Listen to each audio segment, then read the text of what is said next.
मौसम में उमस, कोरोना की दस्तक। नमस्कार, स्वागत है आपका सिटी हलचल के ताज़ा तरीन बुलेटिन में। मैं हूं के और आइए नजर डालते हैं अब तक के हेडलाइंस पर। नौचंदी के पटेल मंडप में हुई संगीत की महफिल, देर रात तक झूमते दिखाई दिए लोग। यूपी पुलिस के सिपाही कपिल दिनकर ने गाए एक से बढ़कर एक गीत। रंग बिरंगी रोशनी से जगमगा गया मेरठ का ऐतिहासिक नौचंदी मेला। मेले में बढ़ने लगी लोगों की भीड़, दुकानों पर रुक कर लोग कर रहे हैं खरीदारी, झूले में ले रहे हैं आनंद।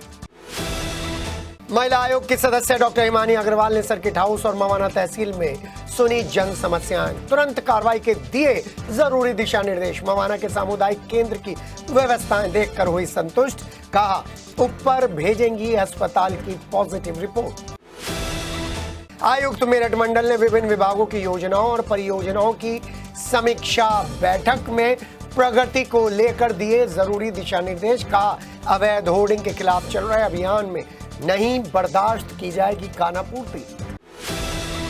आंगनबाड़ी कार्यकर्त्रियों ने विकास भवन के सामने किया धरना प्रदर्शन। कहा 2G फोन से कैसे करें काम, राशन प्रणाली में फेस अथॉरिटिफिकेशन को लेकर निर्देशों का करें पुनर्विचार। और महिला आयोग की सदस्य डॉक्टर हिमानी अग्रवाल ने सिटी हलचल के साथ एक्सक्लूसिव बातचीत में योगी शासन की महिलाओं के प्रति सशक्तिकरण की नीतियों को लेकर सूबे के मुख्यमंत्री को दिया धन्यवाद। कहा मेरठ की पुलिस महिलाओं के प्रति हो रहे अपराधों को रोकने के लिए प्रतिबद्ध। दिल दीजिए नौचंदी को, इसी खबर से आगाज कर रहे हैं क्योंकि नौचंदी के पटेल मंडप में बुधवार गीत संगीत की जो महफिल सजी, उसमें पुलिस के गायक कपिल दिनकर द्वारा जो गीत गाए गए थे उससे पूरा पटेल मंडप झूम उठा। मां सरस्वती के चित्र के समक्ष दीप प्रज्वलित कर संगीत की महफिल का शुभारंभ किया गया। बुधवार को पटेल मंडप शाम से रात तक फिल्मी गीतों के तरानों के साथ स्वर लहरी गूंजती रही। कपिल दिनकर जो यूपी पुलिस में सिपाही हैं, उन्होंने एक से बढ़कर एक गीत सुनाकर सभी को तालियां बजाने के लिए मजबूर कर दिया। बुधवार को पटेल मंडप में कपिल दिनकर म्यूजिक नाइट का आयोजन किया गया। इस दौरान कपिल दिनकर ने नफरत, 80 वर्दी वाला, नाइट ड्रीम, घर हो तुम, ना जाने कितने दिन से, दर बदर, ख्याल आया, पहाड़ों वाला घर आदि गीत गाए। इस गीत संगीत की महफिल के बाद पटेल मंडप में म्यूजिकल नाइट का भी आयोजन किया गया, जिसका शुभारंभ राकेश गौड़, नरेंद्र, राष्ट्रवादी और महिला समिति के सदस्यों ने किया। इस दौरान एक से बढ़कर एक परफॉर्मेंसेस दी गई, जिसे देखकर सभी तालियां बजाने पर मजबूर हो गए।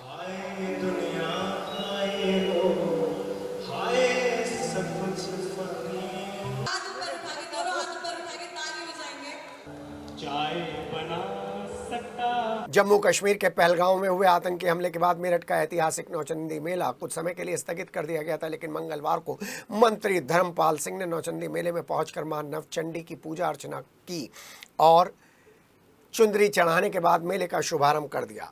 अब जैसे तैसे मेला आगे बढ़ रहा है, वैसे वैसे लोगों की भीड़ भी मेले में बढ़ती हुई नजर आ रही है। युवा, बच्चे, महिलाएं मेले में पहुंच रहे हैं और दुकानदारों की भी बिक्री शुरू हो चुकी है। झूलों के स्टॉल पर लोग जमकर मस्ती करते हुए नजर आ रहे हैं। माना जा रहा है कि आने वाले समय में लोगों को एक बार फिर नौचंदी मेले का वही जलवा देखने को मिलेगा जिसके लिए नौचंदी मेला जाना जाता था और शहर वासी नौचंदी मेले को अपना दिल देते थे।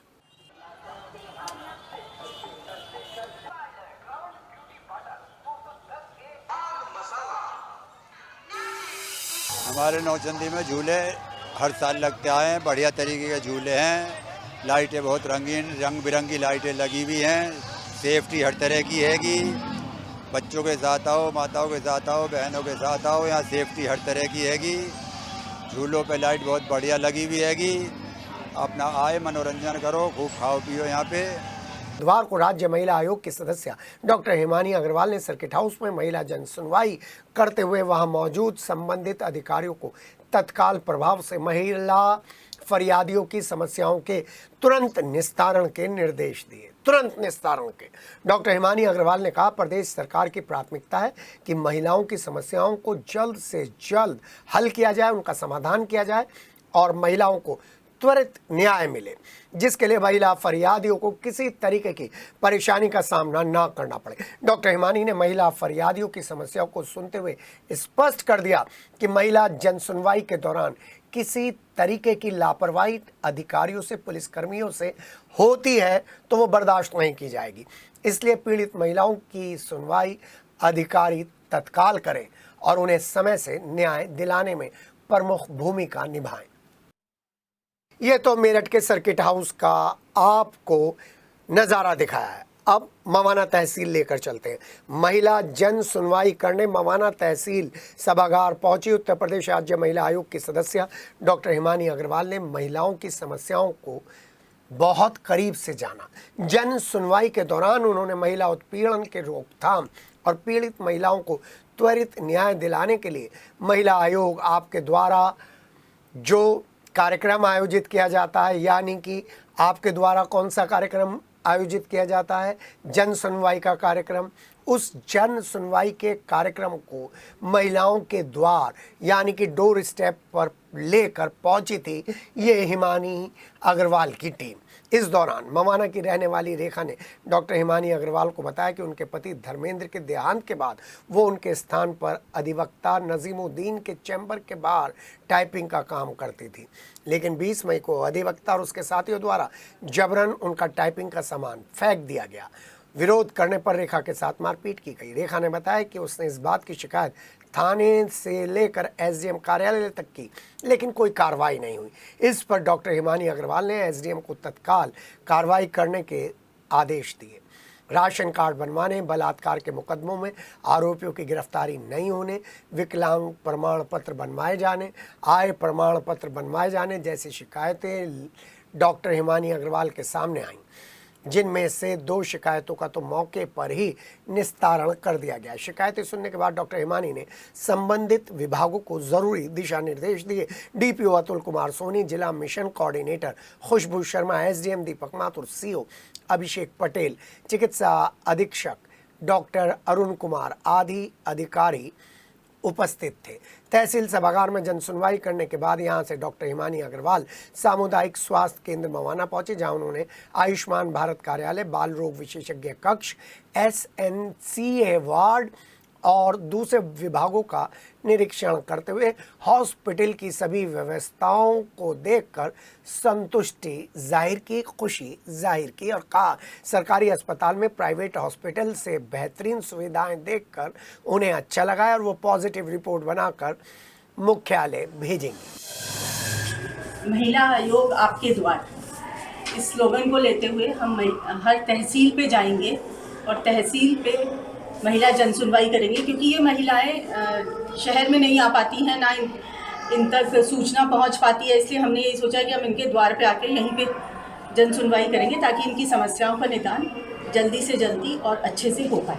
कमिश्नर ऋषिकेश भास्कर यशोद ने आयुक्त सभागार में कर करित्तर राजस्व प्राप्ति, मुख्यमंत्री डैशबोर्ड के माध्यम से विभिन्न विभागों की योजनाओं और परियोजनाओं की मंडलीय समीक्षा तो की और साथ ही साथ दूसरे विकास कार्यों से संबंधित प्रमुख बिंदुओं पर समीक्षा बैठक करते हुए जरूरी दिशा निर्देश देते हुए एक आदेश पारित कर दिया कि अवैध यूनिपोल के खिलाफ, अवैध एडवर्टाइजमेंट करने वालों के खिलाफ आवश्यक कार्रवाई हो और इसमें कोई किसी तरीके की ढिलाई बर्दाश्त नहीं की जाएगी। सीएम डैशबोर्ड की समीक्षा बैठक करते हुए आयुक्त ने निर्देश दिए कि पिछले वित्तीय वर्ष में जनपद को जो रैंक प्राप्त हुई थी उसको बनाए रखने के लिए इस वित्तीय वर्ष में बेहतर रैंक प्राप्ति के प्रयास किए जाने चाहिए और नियमित तौर पर जो नए आवेदन आ रहे हैं उन पर तुरंत कार्रवाई करते हुए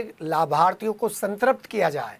साथ ही साथ उन्होंने कहा कि सभी जनपदों में अपने अपने स्तर पर समीक्षा बैठक सुनिश्चित किए जाए और सरकार की योजनाओं का लाभ हर व्यक्ति को पहुंचे, इस बात का ध्यान रखा जाए। कमिश्नर ने संबंधित विभागीय अधिकारियों को शिकायतकर्ता से फ़ोन पर बात करने और मौके पर जाकर समस्या का समाधान करते हुए फीडबैक रिपोर्ट बनाने के निर्देश दिए और कहा कि लापरवाही बरतने वाले और गलत रिपोर्ट प्रेषित करने वाले किसी भी अधिकारी को, कर्मचारी को बख्शा नहीं जाएगा। कमिश्नर ने अवैध यूनिपोल लगाने वाले और होर्डिंग माफिया के खिलाफ काम करने की भी जोरदार दिशा निर्देश देते हुए कहा, जो कोई भी इस मामले में ढीला रवैया अपनाएगा वो अधिकारी कार्रवाई के लिए तैयार हो जाए और रेगुलर बेसिस में पूरे शहर में, ग्रामीण इलाकों में होर्डिंग माफिया के खिलाफ कार्रवाई होनी चाहिए और अवैध होर्डिंग और अवैध यूनिपोल तुरंत उतारकर जब्त करते हुए जुर्माना लगाने का प्रावधान किया जाए और साथ ही साथ करोड़ों अरबों रुपए के राजस्व को हानि पहुंचाने वाले होर्डिंग माफियाओं को चिन्हित कर उनके खिलाफ कानूनी कार्रवाई की जाए। गांव में इंटीरियर्स में काम करने वाली आंगनबाड़ियों को क्या 2G मोबाइल से काम करना आसान है? क्या वो 2G मोबाइल से काम कर सकती हैं? देखिए, सिटी हलचल एक और इम्पॉर्टेंट पॉइंट अधिकारियों के सामने, जनप्रतिनिधियों के सामने रखने जा रहा है। और दौर कौन सा है? 5G का दौर है। ऐसे में 2G टू करते ही रह जाता है। स्कूलों में खाना बनाने से लेकर सरकार के हर काम में मुख्य भागीदारी निभाने वाली यह आंगनबाड़ियां राशन वितरण में फेस ऑथेंटिफिकेशन के मुद्दे पर क्या अपनी बात नहीं रखेंगी? जी हाँ, MLC धर्मेंद्र भारद्वाज ने आंगनबाड़ियों का मुद्दा सदन में कुछ समय पहले प्रमुखता के साथ उठाया था, लेकिन हालात नहीं बदले। विवश होकर आज इन आंगनबाड़ियों को प्रदर्शन करना पड़ा है। बुधवार को महिला आंगनबाड़ी कर्मचारी संघ के बैनर तले पदाधिकारियों के साथ आंगनबाड़ियों ने मिलकर प्रमुख सचिव बाल विकास सेवा एवं पुष्टाहार के नाम से एक ज्ञापन सौंपते हुए कहा कि आंगनबाड़ी केंद्रों पर पूर्ण रूप से मोबाइल ना होने के बावजूद EKYC और फेस ऑथेंटिफिकेशन कराए जाने और टैबलेट, लैपटॉप के साथ वाईफाई कनेक्शन इनकी इस समय की ज़रूरत है, क्योंकि इनका काम तभी सरकार की निगाह में आता है जब वो अपना काम इस टेक्निक के द्वारा उन तक भेज पाती हैं। संघ के पदाधिकारियों ने कहा कि आंगनबाड़ी कार्यकर्त्रियां बहुत कम संसाधनों में मूलभूत सुविधाओं के साथ अपने दायित्व का 100% निर्वहन कर रही हैं। तो देखिए, सिटी हलचल से आंगनबाड़ियों की ये महत्वपूर्ण और ख़ास बातचीत। डिजिटल क्रांति हो चुकी है, सरकार बहुत सारे चेंजेस कर रही है और आंगनबाड़ियों की समस्या जस की तस है। ये सब लोग यहाँ पर आए जिन्होंने एक विज्ञापन दिया है। विज्ञापन अमरीश कुमार जी ने लिया है। मैडम, क्या क्या समस्याएं किस लिए आए? कौन बोलेगा? जी बोलिए। सर, महिला आंगनबाड़ी कर्मचारी संघ की मैं जिला अध्यक्ष, मेरा नाम संतोष परमार, उत्तर प्रदेश की संयुक्त मंत्री। हमारी मेरठ जनपद से सभी ब्लॉकों से हमारी बहनें आई हुई हैं। अभी जिलाधिकारी के यहाँ हमने ज्ञापन दिया है, बाकी और चलेंगे, बहुत गर्मी हो रही है। सर, हमारी मेन समस्या है फेस कैप्चर EKYC। अच्छा। सरकार ने बहुत अच्छा रूल निकाला है, इसका हम सब स्वागत करते हैं, सम्मान करते हैं, कार्य भी करेंगे।